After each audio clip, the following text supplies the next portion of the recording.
আসসালামু আলাইকুম, স্বাগতম জানাচ্ছি আমার নতুন ভিডিওতে। আশা করি আপনারা সবাই ভালো রয়েছেন। তো আজকে আমি রিভিউ করব নয়েজ ফিট হেলো। এটা মূলত একটা ইন্ডিয়ান স্মার্ট ওয়াচ ব্র্যান্ড। তো এইটা ইন্ডিয়াতে নম্বর ওয়ান স্মার্ট ওয়াচ ব্র্যান্ড ছিল 2022 সালের থার্ড কোয়ার্টারে। এটা তারা এখানে একদম বড় করে লিখে দিয়েছে। অ্যান্ড গ্লোবালি তারা থার্ড কোয়ার্টারে 2022 সালে তারা গ্লোবালিও 3 নম্বর ছিল। তো আমি প্রথমে ভেবেছিলাম এটা হয়তো বিরাট কোহলির ব্র্যান্ড, ইনি হয়তো ইনভেস্টর হবে। পরে দেখলাম যে না, এটা আসলে উনি ব্র্যান্ড অ্যাম্বাসেডর। তো এটা এখন আমাদের দেশে পাওয়া যাচ্ছে 5000 টাকার আশেপাশে।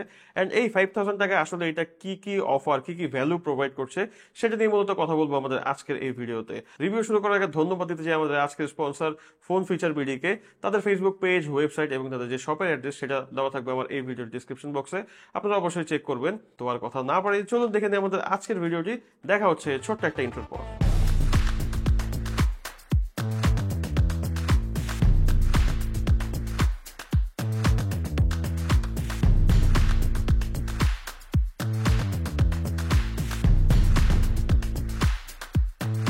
তো এই স্মার্ট ওয়াচ প্রথম দেখাতেই আমার কাছে বেশ পছন্দ হয়েছে। আমি ক্লাসিক ওয়াচ লাভার, তো ক্লাসিক ওয়াচের মতো যতগুলো ওয়াচ রয়েছে সবগুলো আমার কাছে দেখতে খুব ভালো লাগে। তো এটার যে ক্লাসিক ডায়াল, তার উপরে এই কয়েন টেক্সচার, এটা আমার কাছে খুবই পছন্দ হয়েছে। এটা পরে আমি যখন বাইরে যাই বা বাইক চালাই, তখন কিন্তু পাশে থেকে অনেকেই আমাকে জিজ্ঞেস করেছে, ভাই এটা কি ওয়াচ। তো আমি যখন তাদেরকে এই ওয়াচ কোম্পানির নাম বলি, অনেকেই চিনতে পারে না। না চিনারও কথা, বিকজ এই ওয়াচ ব্র্যান্ডটা বাংলাদেশের মানুষের কাছে আসলে তেমন একটা ফ্যামিলিয়ার না। ওয়াচটার বিল্ড কোয়ালিটিও বেশ ভালো বলা যায়। মেটাল হাউজিং এ ব্রাশটা একটা ফিনিশ দেওয়া হয়েছে, যার জন্য আরো জোস লাগে এই ওয়াচটা। ডান পাশে দুইটা বাটন দেওয়া আছে, একটা দিয়ে হোম অ্যান্ড ব্যাকে যেতে পারবেন, অ্যান্ড নিচেটা দিয়ে অ্যাক্টিভিটিসে যেতে পারবেন। এই বাটনগুলো রিম্যাপিং করা যায় না, তবে বাটনগুলোর কোয়ালিটি বেশ প্রিমিয়াম ছিল। পেছনের দিকে রয়েছে সেন্সরস আর কলিং এর জন্য স্পিকার গ্রিল অ্যান্ড মাইক। এই ওয়াচের স্ট্র্যাপ দেখে অনেকেই মনে করে এটা হয়তো লেদার একটা স্ট্র্যাপ, বাট এটা অ্যাকচুয়ালি লেদার স্ট্র্যাপ না। তো এটাকে অনেকে পিইউ লেদার স্ট্র্যাপ বলে। তো এই স্ট্র্যাপটা আমার কাছে এই প্রাইস রেঞ্জ অনুযায়ী বেশ ভালো মনে হয়েছে। তবে আমি আশা করেছিলাম বক্সে হয়তো আরেকটা এক্সট্রা স্ট্র্যাপ থাকবে, বিকজ এই প্রাইস রেঞ্জে অনেকগুলো ওয়াচের বক্সে কিন্তু এক্সট্রা ওয়াচ স্ট্র্যাপ দেওয়া থাকে। আপনি খুব সহজেই এই স্ট্র্যাপগুলো খুলে ফেলতে পারবেন এবং যে কোনো 22mm স্ট্র্যাপ এখানে ইউজ করতে পারবেন। এই ওয়াচের ডিসপ্লে আমার কাছে বেশ ইমপ্রেসিভ মনে হয়েছে।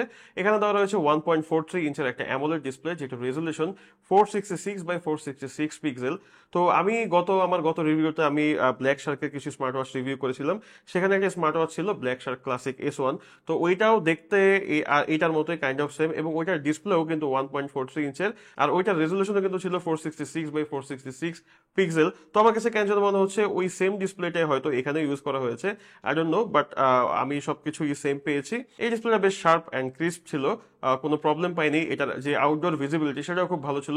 ইনডোর এবং আউটডোরে ভালোই ভিজিবিলিটি পেয়েছি, তবে আউটডোরে একদম মাথার উপরে যখন সূর্য চলে আসে তখন মনে হয়েছে আরেকটু ভিজিবিলিটি বেটার পেলে ভালো হতো। ওয়াচের মধ্যে 3টা ইনবিল্ট ওয়াচ ফেস দেওয়া রয়েছে এবং এক্সট্রা একটা আপনি অ্যাপস থেকে সিঙ্ক করে নিতে পারবেন। তাছাড়া নয়েজ ফিট অ্যাপস থেকেও আপনারা 100+ ওয়াচ ফেস পেয়ে যাবেন। তাছাড়া কাস্টমাইজড ওয়াচ ফেস বানানোর সুবিধাও থাকছে অ্যাপস এর মধ্যেই। তবে ডিসপ্লে ব্রাউজিং বা স্ক্রোলিং আমার কাছে একটু চপি মনে হয়েছে। এখানে যদি ট্রু 60 হার্জ দেওয়া যেত তাহলে বেশ স্মুথ একটা ইউজার এক্সপিরিয়েন্স হতো। তো এই 60 হার্জের যে স্মুথনেস, এটা মিস করেছি।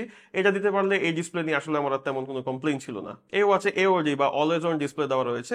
দুইটা মোডে আপনারা এটা ইউজ করতে পারবেন, ডিজিটাল অ্যান্ড ক্লাসিক। তাছাড়া এখানে রেস টু ওয়েক ফিচারও দেওয়া রয়েছে। তবে এই রেস টু ওয়েক ফিচারটা একদম ইনস্ট্যান্ট না, একটু ডিলে হয়। নর্মালি এই বাজেটের স্মার্ট ওয়াচগুলোর মধ্যে এটা স্বাভাবিক বলা যায়। তবে আমার ফেভারিট একটা ফিচার রয়েছে এই ওয়াচে, সেটা হচ্ছে আমি যখন আমার ওয়াচের কাজ শেষ হয়ে যায়, আমি এভাবে দিলে কিন্তু আমি পাম দিয়ে প্রেস করলে এই ওয়াচটা হচ্ছে বন্ধ হয়ে যায়। আবার যখন ইনকামিং কোনো কল আসে তখন কিন্তু আমি চাইলেই জাস্ট এইভাবে করে এটাকে সাইলেন্ট করে দিতে পারি। তো এখন কথা বলা যাক এর ইউজার ইন্টারফেস নিয়ে। বাজারে থাকা যতগুলো স্মার্ট ওয়াচ রয়েছে সেগুলোর ইউজার ইন্টারফেস দেখা যায় প্রায় একই ধরনের, কিন্তু এখানে আমি একটু ব্যতিক্রম পেয়েছি। এই ওয়াচের যে ইউআই সেটা খুবই গুছানো, মিনিমাল অ্যান্ড ক্লিন একটা লুক দেয়। অ্যাপল ওয়াচের পর এখন পর্যন্ত সেকেন্ড বেস্ট আমার পছন্দের ইউআই হচ্ছে এই নয়েজ ফিট হেলোর ইউআই। এই বাজেটের একটা স্মার্ট ওয়াচে যে ফিচার্স গুলো থাকা দরকার তার প্রত্যেকটাই রয়েছে এই ওয়াচে। তাছাড়া এর যে step counter, heart rate sensor অথবা SpO2 সেন্সর, সেগুলো আমাকে 95% এর আশেপাশে অ্যাকুরেসি দিচ্ছিল। এই ওয়াচে কলিং ফিচার দেওয়া রয়েছে। আপনারা কন্ট্যাক্ট থেকে অথবা নাম্বার ডায়াল করে কল দিতে পারবেন, ইনকামিং কল রিসিভ করতে পারবেন এবং কথা বলতে পারবেন। তবে এর লাউডনেস আমার কাছে কিছুটা কম মনে হয়েছে। ইনডোরে ঠিকঠাক থাকলেও বাইরে আমি যখন জ্যামে থাকি অথবা বাইক চালাই তখন দেখা যাচ্ছে অনেক হাউকাওয়ের মধ্যে একটু কথা বুঝতে একটু কষ্ট হয়ে যায়। তো আমার কাছে মনে হয়েছে যদি আরেকটু লাউড ভলিউম পেতাম তাহলে আরেকটু ভালো হতো। কিন্তু এখানে একটা দুঃখের বিষয় হচ্ছে এখানে বাংলা ফন্টের সাপোর্ট নাই এবং কোনো ইমোজিরও সাপোর্ট নাই। তো আমি বেসিক্যালি একটা স্মার্ট ওয়াচ যেই জন্য ইউজ করি তার মেইন রিজন হচ্ছে আমি একজন বাইকার, আমি অলওয়েজ বাইক চালাই। তো বাইকে থাকতে থাকতে আমার কাছে অনেকগুলো নোটিফিকেশন আসে, তো এগুলো দেখে আমি হচ্ছে দেখি, আমি বাইক চালাতে চালাতেই নোটিফিকেশনগুলো ওয়াচ থেকে দেখে নিই। তো আমি যদি দেখি যে ইমার্জেন্সি কোনো টেক্সট আসছে অথবা ইমার্জেন্সি কোনো নোটিফিকেশন আসছে, সেটা অ্যাটেন্ড করার জন্য আমি বাইকটা সাইড করে দেন হচ্ছে ফোনটা বের করে আমি আমার কাজ সেরে নিই। কিন্তু এখানে আমি যদি বাংলা লেখা বুঝতেই না পারি বা বাংলা লেখা যদি ভেঙেই যায়, আমি তো আসলে বুঝতে পারবো না যে আসলে কেন এই নোটিফিকেশন আসছে বা কেন আমাকে মেসেজ দেওয়া হয়েছে। তো এটা আমার জন্য একটা ডিল ব্রেকার অপশন। এই স্মার্ট ওয়াচ আপনারা কানেক্ট করতে পারবেন নয়েজ ফিট অ্যাপস এর থ্রুতে। অ্যাপস থেকে আপনারা ওয়াচ স্পেস সহ আদার্স যতগুলো ফিচার রয়েছে সেগুলো ওখান থেকে অ্যাক্সেস করতে পারবেন খুব ইজিলি। নয়েজ ফিট অ্যাপসটাও আমার কাছে খুবই ভালো লেগেছে। নর্মালি অন্যান্য যত স্মার্ট ওয়াচের যে অ্যাপস গুলো রয়েছে সেগুলো আমার কাছে একই মনে হয়, বোরিং। কিন্তু এদের অ্যাপস আমার কাছে অন্যান্য যে স্মার্ট ওয়াচ গুলোর অ্যাপস রয়েছে সেগুলোর থেকে ফার ফার বেটার মনে হয়েছে। অনেক কিছু বলে ফেললাম, এখন কথা বলা যাক এর ব্যাটারি নিয়ে। এটা দেওয়া রয়েছে 300 মিলি অ্যাম্প পাওয়ারের একটা ব্যাটারি। তো এই ব্যাটারি থেকে আমি অ্যাভারেজ ডে টু ডে বা রেগুলার ইউসেজে 5 থেকে 7 দিনের মতো ব্যাকআপ পেয়েছি। আপনারাও এরকমই পাবেন।